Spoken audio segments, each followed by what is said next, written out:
একটা দল আমাদের প্রজন্মের মাথায় ঢুকিয়ে দিয়েছে টুপি দেওয়া ফরজ নাকি, টুপি না দিলে কি মুসলমান হবে না? এই প্রশ্ন দিয়ে তাদেরকে বুঝাইছে যে টুপি দেওয়া তেমন লাগে না। তবে আজকের দিনে টুপি দেওয়া ফরজের দাদা।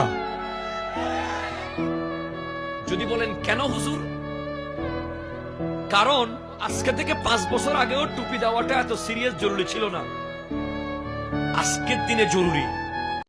কারণ একটা দল আপনার মাথা থেকে টুপিটা ফেলার জন্য, মুসলমানের মাথা থেকে টুপি কেড়ে নেওয়ার জন্য প্রতিদিন হাজার হাজার রকমের প্ল্যান বানাচ্ছে।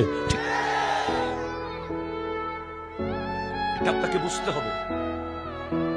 যারা চায় যে মুসলমানরা লক্ষ লক্ষ ভাগে ভাগ হয়ে যাক, যারা চায় যে মুসলমানরা এক হতে না পারুক, যারা চায় যে মুসলমানের আগাগোড়া শুধু নাম থাকবে মুসলমান, কাজে মুসলমান যারা থাকতে দেবে না, যারা ইহুদিদের এজেন্ট, ঠিক কিনা কথা জোরে বলেন।